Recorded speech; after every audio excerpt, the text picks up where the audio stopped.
Hello, my precious friends. I really hope that you are doing great. Welcome to our today's class. It is our first lesson on the ninth topic of Form 3 work, which is called quantity of heat. As usual, let me commence by giving the quote of the day, which states that the harder you work for your dream, the greater you will feel after achieving it. We shall discuss that quote at the end of our class today. So today we're looking at the quantity of heat. Of course, the word quantity simply means the amount. Then heat, as we defined it under the seventh topic of Form 1 work, which was called heat transfer, we did say that heat can be defined as a form of energy that flows from a body of a higher temperature to a body which is at a lower temperature. Alternatively, you can also define heat as a form of energy that simply flows as a result of some temperature difference. That is how we defined heat under heat transfer, which is a topic that we covered under Form 1 work in this channel. In case you want to review, you can just scroll down and see that is heat transfer, which is a topic that we covered under Form 1 work. So for us to understand quantity of heat, there are a few definitions that we need to familiarize ourselves with. The first definition is what we call the heat capacity, which is denoted by capital C. So heat capacity simply refers to the quantity of heat required to raise the temperature of a given mass of a substance by 1 Kelvin. So remember, when we talk of heat capacity, we are simply talking of a given mass of a substance. That is, we are not specifying the quantity or the amount of substance that we are talking about. So the quantity of heat that is required to raise the temperature of any given mass of a substance by just 1 Kelvin alone, that is what we call the heat capacity, and of course is denoted by capital C. So mathematically, heat capacity, which is denoted by capital C, is simply given by you take the heat energy absorbed by that particular substance divided by the temperature change, which is noted by theta. Then the heat absorbed, or the quantity of heat that is absorbed, is noted by capital Q. So in terms of our simples, we can say the heat capacity, which is noted by C, will be equal to the heat energy absorbed, which is noted by Q, divided by the temperature change, which is denoted by theta. Therefore, from this formula, we know that the SI unit for the quantity of heat is simply the joules. Then the SI unit for the change in temperature or the temperature is, of course, the Kelvin. Therefore, if you take joules, then you divide by Kelvin, you'll get the SI unit as joules per Kelvin. Remember, per simply means division, that is in mathematics. So the quantity or the SI unit for the heat capacity is simply the joules per Kelvin. Then, of course, from this particular formula, we can simply say that Q, we can make Q, or we can make the quantity of heat subject of the formula by multiplying both sides by theta. Therefore, the quantity of heat Q can as well be given by C theta. Of course, where capital C is the heat capacity and theta is the change in temperature. So in terms of simples, we can denote joules per second by joules, of course, is noted by capital J. Then per simply means you are dividing. Then Kelvin, of course, by capital K. So using the laws of indices, we can also denote joules per Kelvin as joules K power -1. So let's look at an example of a question involving the heat capacity, quantity of heat absorbed, and of course the temperature change. So example 1 reads that calculate the quantity of heat required to raise the temperature of a metal block with a heat capacity of 460 joules per Kelvin, that is from 15 degrees Celsius to 45 degrees Celsius. So because they want us to find the quantity of heat, let's first of all highlight the quantities or the values that we've been provided by the question. So we are told that calculate the quantity of heat required to raise the temperature of a metal block with a heat capacity. So the heat capacity, that is capital C, is given by 460 joules per Kelvin. Then we are also given that the temperature is changing from 15 degrees Celsius to 45 degrees Celsius. Therefore, the temperature change will simply be the difference between the 15 degrees Celsius and 45 degrees Celsius. It is also worthwhile noting that whenever we talk of the temperature change, we are not concerned with the negative. Remember, temperature is a scalar quantity. Therefore, we are not interested with the direction. Therefore, we just look at the change in temperature. So the difference between 15 and 45 degrees Celsius will give us the temperature change. So temperature change theta will be given by 45 degrees Celsius minus 15 degrees Celsius, which gives us 30 degrees Celsius. But we know the SI unit for temperature is actually the Kelvin. So it is also important to note that the temperature change, which can be computed in degrees Celsius, is just the same as the value of the temperature change in Kelvin. To ascertain that, let's look at this. So I want to convert 45 degrees Celsius into Kelvin. Of course, to convert 45 degrees Celsius into Kelvin, we just add 273. So that 45 plus 273, you will actually get 318 Kelvin. Then also to convert 15 degrees into Kelvin, we add 273. So this will give us 15 plus 273 will give you 288 Kelvin. So you can see the temperature difference, that is 318 Kelvin minus 288 Kelvin. You'll simply obtain 30 Kelvin, which is the same value that we obtained for degrees Celsius. So when you are finding the temperature difference, it doesn't matter whether it is in degrees or in Kelvin. Actually, the values will be the same. So because the question wanted us to find the quantity of heat, and you have said that Q, the quantity of heat Q, can be given by C theta, where C is the heat capacity and of course theta is the temperature change, we'll have Q being equal to C theta, which is equals to the heat capacity we are given as 460. So 460 times the change in temperature is actually 30 Kelvin. So 460 multiplied by 30, you'll simply obtain 13,800 joules. That is as your the quantity of heat that is required to raise the temperature of the substance or our mass from 15 degrees Celsius to 45 degrees Celsius. The second term that we need to familiarize ourselves with is what we call the specific heat capacity. Now, specific heat capacity is usually denoted by small c. So remember, the difference between the heat capacity and specific heat capacity is just the word specific. That is, whenever we talk of specific heat capacity, we are specifying the mass that we are dealing with. Remember, for heat capacity, we were talking of a given mass of a substance. But when it comes to specific heat capacity, we are specifying that particular mass. That's why here we'll be talking of a unit mass of a substance. Remember, the word unit from mathematics simply means you are dealing with only one quantity of mass. So unit means one. Therefore, specific heat capacity is defined as the quantity of heat required to raise the temperature of a unit mass of a substance by just 1 Kelvin. Then of course it is denoted by small c. So the only difference between heat capacity, so for heat capacity we are talking of a given mass of a substance, that is a mass of a substance that is not specified. But for specific heat capacity we are talking of a specific mass of a substance, which is actually a unit mass of a given, that is a substance. So that is the difference. Here we are specifying the mass that we are dealing with, which is 1 unit, but for heat capacity we are not specifying the mass. So we are just talking of a given mass of a substance. Then from this definition, heat capacity, which is noted by small c, will be equal to the heat energy absorbed Q divided by the product of the mass M times the temperature change, which is actually theta. Therefore, if I pick the simples alone, so C, remember C stands for specific heat capacity, but capital C stands for heat capacity. So small c, which is specific heat capacity, is equals to Q, that is the heat energy absorbed Q, divided by the product of the mass of the substance times the temperature change, so mass times theta.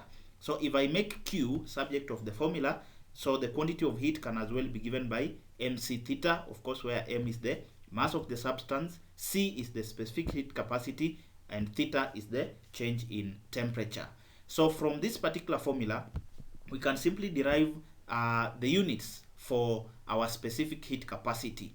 So the units will simply take the units for the heat energy absorbed, which is actually the joules, then we divide by the units for mass, which is kilogram, then times the units for temperature change, which is actually the Kelvin. Therefore, the SI unit of specific heat capacity is joules, that is the unit for the heat absorbed, per Kelvin, that is per kilogram, which are the units for mass, per Kelvin, which are the units for temperature change. So we can denote it by joules per kilogram per Kelvin. So the only difference between heat capacity and specific heat capacity is that in specific heat capacity we are specifying the amount of mass that we are using. So we are only using a unit mass of a substance. But for heat capacity, we are just generalizing the mass that we are using, so we talk of a given mass of a substance. Next. Example 2 reads that a piece of copper of mass 60 grams, so we'll convert the mass into the SI unit, which is the kilogram. We know that 1,000 grams is equals to 1 kg. What about 60 grams? So that will be 60 over 1,000 times 1 kg, which gives us 0.06 kilogram. Then you are given that it has a specific heat capacity of 390 joules per kilogram per Kelvin. Then we are told that it cools from 90 degrees to 40 degrees. Of course, if a substance is cooling, it means that its initial temperature is larger than the final temperature. Therefore, to find a positive value of change in temperature, we'll take the initial temperature, which was 90, minus the final temperature, which is 40 degrees. So 90 minus 40, you'll obtain a temperature change of 50 degrees Celsius, which is just the same as saying 50 Kelvin, as we saw in our first example. Then we are told to find the quantity of heat which is given out. Of course, we derived the formula for quantity of heat, whereby we said that quantity of heat can be given by either mc theta, or it can also be given by c theta, depending with whether you are dealing with the heat capacity or the specific heat capacity. But because from this question we are given the specific heat capacity, it means we'll use the formula for quantity of heat that involves specific heat capacity, whereby we said the quantity of heat Q is equals to mc theta whenever you are dealing with specific heat capacity. Therefore, the mass of the substance, we have it as 0.06 kg. Then specific heat capacity, we are given as 390 joules per kilogram per Kelvin. Change in temperature, of course, is 50 Kelvin. Remember that if you convert 90 into Kelvin, that is by adding 273. You also convert 40 into Kelvin by adding 273. If you take that difference, you will still obtain 50, which is actually the 50 Kelvin. Therefore, 0.06 times 390 by 50, you'll obtain a quantity of heat which was given out of 1,170 joules. Example 3 reads that find the final temperature of water if a heater source rated at 42 watt. Of course, these are the units for power. Therefore, we are given the power as 42 watt. Heats 50 gram of water. So we are given the mass, which is 50 gram into SI unit. We simply divide by 1,000 so that we obtain 0.05 kilogram of water from 20 degrees Celsius. So that is the initial temperature. T initial is 20 degrees Celsius. In 5 minutes, the time taken is 5 minutes. We know that the SI unit for time is seconds. Then we know that 60 seconds is equals to 1 minute. What about 5 minutes? So that will be 5 minutes over 1 minute multiplied by 60 seconds, which gives us a time of 300 seconds. That is into its SI units. We are also given the specific heat capacity of water as 4,200 joules per kilogram per Kelvin. Then from the law of conservation of energy, that is under Newton's laws of motion, we did say that the heat loss, that is the heat that is lost, must be equal to the heat that is gained. So because here we are using a heater, of course, and the heater is used to heat 50 gram of water, it simply means that the heater is losing heat. Hence, we talk of the heat lost by the heater. And of course, we are heating the water. And you can see if we are heating the water, we expect the temperature of the water to increase because the water is gaining heat from our heater source. So the water in this case is the one that is gaining heat. Therefore, the heat lost by the heater must be equal to the heat gained by the water. So this can only be true if energy is being conserved or if no heat is being lost to the environment. So the heat is lost, that is lost by the heater. We are given the power rating of the heater. We are also given the time for heating that particular water. Therefore, the heat that is lost by the heater will be given by, remember we did say that Q can be given by power times time. That is when we talk of the electrical quantity of heat or the electrical heat that is being lost. So Q can be given by power times time. So the heat lost by the heater is given by the power rating of that heater times the time, so PT. Then the heat gained by the water, of course, because you are given the specific heat capacity of water, it will just be given by Q will be equal to mc theta. That is the mass of water, specific heat capacity of water, then times the temperature change for water. So the power of the heater, we had it as 42 watt. So 42 multiplied by temperature, that is the time taken to heat that water was 300 seconds. so times 300 seconds, must be equal to the heat that was gained by the water, that is, provided no heat is lost to the environment. So the mass of the water was actually 0.05 kilogram, that is from here into its SI unit. Specific heat capacity for water we are given as 4200 joules per kilogram per Kelvin. Then of course multiplied by the change in temperature. So the change in temperature theta, if you take 42 times 300, you'll obtain 12,600, which is equals to 0.05 multiplied by 4,200, you'll obtain 210. Then of course multiplied by our temperature change, which is actually theta. So theta will be equal to, we simply make theta subject of the formula by dividing both sides by 210. So theta will be equal to 12,600 divided by 210, which gives us a temperature change of 60 degrees. Then we said that for you to find the temperature change, you need to have the initial temperature and the final temperature. So in this particular case, remember, water is gaining the heat because we are using this particular heater source to heat the water. So we expect the final temperature for water to be higher because water is gaining heat. Therefore, to obtain a positive value of temperature change, you'll need to take the final temperature, T final, then you subtract with the initial temperature, T initial. So we are taking T final minus T initial because the water is gaining heat, and therefore for us to obtain a positive value of change in temperature, we must take the T final minus the T initial because the final temperature we expect it to be larger.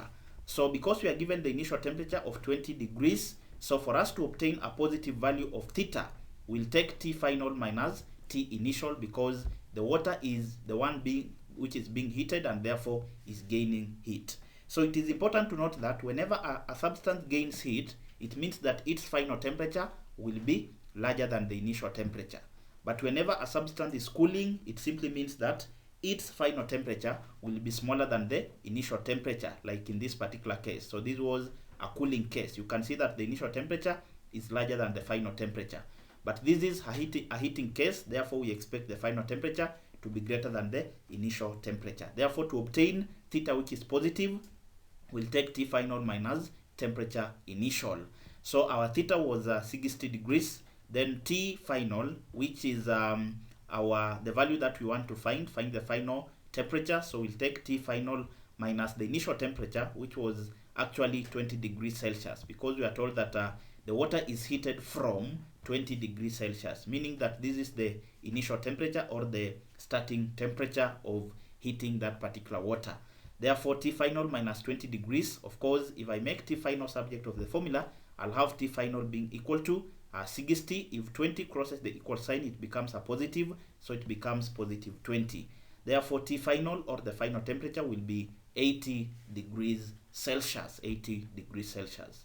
Next is example 4, which reads that a block of metal of mass 1.5 kg, which is suitably insulated, is heated from 30 degrees to 50 degrees in 8 minutes and 20 seconds by an electrical heater coil, which is rated at 5.4 times 10 power negative 2 kilowatt. So part A, they want us to find the quantity of heat supplied by the heater.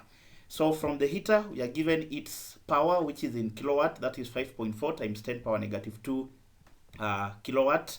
We are also given the time for heating, which is actually 8 minutes and 20 seconds. Now we said that electrical power can be given by, that is Q over time, the charge, that is the quantity of heat supplied divided by time. If we make Q subject of the formula, therefore the quantity of heat supplied by the heater will be given by the product of power times time. Then of course each quantity has to be in its respective SI unit. So the SI unit for power is actually the watt. Then we know that 1000 watt is equals to 1 kilowatt. So what about 5.4 times 10 power negative 2 kilowatt? So that will be over 1 kilowatt multiplied by 1000, that is to convert it into watts. So 5.4 times 10 power negative 2 kilowatt will give us 54 watt. Then the time taken, we are given as 8 minutes and 20 seconds. Of course, we know that the SI unit for time is seconds. Therefore, we'll convert the 8 minutes into seconds. Then we add it to 20 seconds. So because 60 seconds is equals to 1 minute, what about 8 minutes? So that will be 8 minutes over 1 minute multiplied by 60 seconds. That is to convert it into seconds. Therefore, this will be 8 times 60 seconds, then of course plus the 20 seconds. So 8 times 60, you'll simply obtain 480 seconds. Therefore, the total time taken will be 480 seconds plus 20 seconds, which will give us 500 seconds. So if you take a power of 54 watt multiplied by 500 seconds, you will simply obtain the quantity of heat supplied as 27,000 joules. So that is the quantity of heat supplied by the heater. Then part B, they want us to find the heat capacity of the block. So because they are talking of heat capacity, we'll use the formula that connects heat capacity and the quantity of heat, whereby we said heat capacity is simply the quotient between the quantity of heat supplied divided by the change in time, that is the change in temperature, which is theta. So we also said that Q can be given by C theta, where C is the heat capacity and theta of course is the temperature change. So because we are talking of heat capacitor, Q, that is heat capacity, Q will simply be equal to C theta. So because we want the heat capacity, so heat capacity from this formula, if I make C subject of the formula, I'll simply have heat capacity being equal to the quantity of heat Q divided by the change in temperature theta. Of course, the quantity of heat, you have already calculated it as 27,000, which is the heat that is being absorbed by the substance that is receiving the heat, which is actually our metal block. So the quantity of heat that will be gained is 27,000 divided by the change in temperature. We'll simply take the higher temperature or the larger temperature minus the smaller temperature, because we did say that the change in temperature, we are just concerned with the positive value. So I'll simply take 50 degrees minus 30 degrees. So the final temperature minus the initial temperature, because remember the metal block is gaining heat, so we expect the final temperature to be higher than the initial temperature. Therefore, the change in temperature will be 50 minus 30, which is actually 20 degrees or also 20 Kelvin. So if you take 27,000 divided by 20 Kelvin, you'll obtain a heat capacity of 1,350 joules per kilogram. Then part C, they want us to find its specific heat capacity. Now we said when we talk of specific heat capacity, the aspect of specification of mass must come into consideration.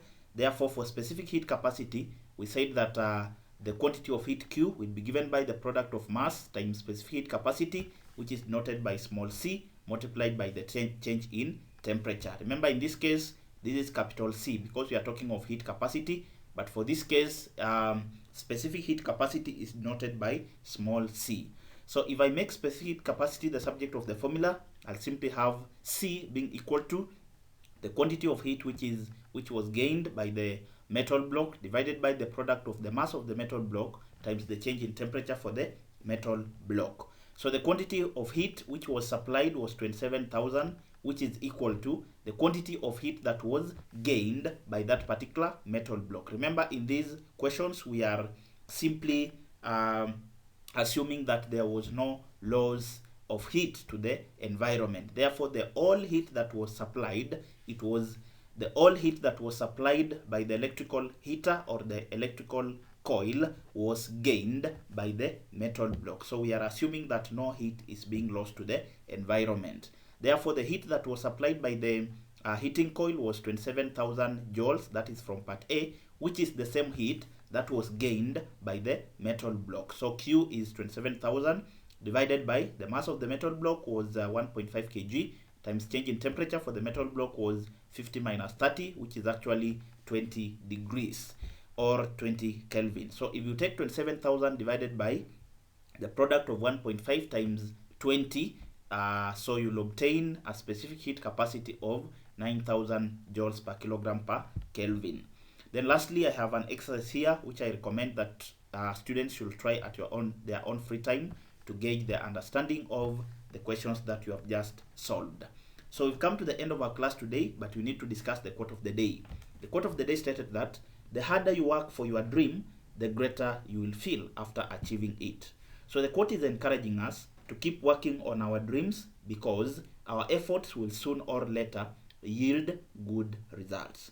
Remember that all great things take time to be achieved. Therefore, keep making progress, because one day, one time, you will reap the benefits of your efforts. So your efforts are not in vain.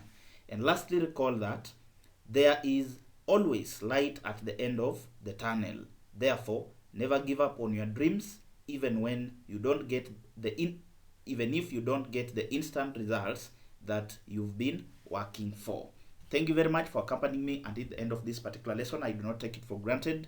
In case you are new to the channel, kindly hit the subscription button and also turn on the notification bell so that whenever I upload a new video, you will get notified. In case you have any challenges in handling these questions, just drop a comment specifying the question that you need help in, and of course I'm always here to try and help where possible.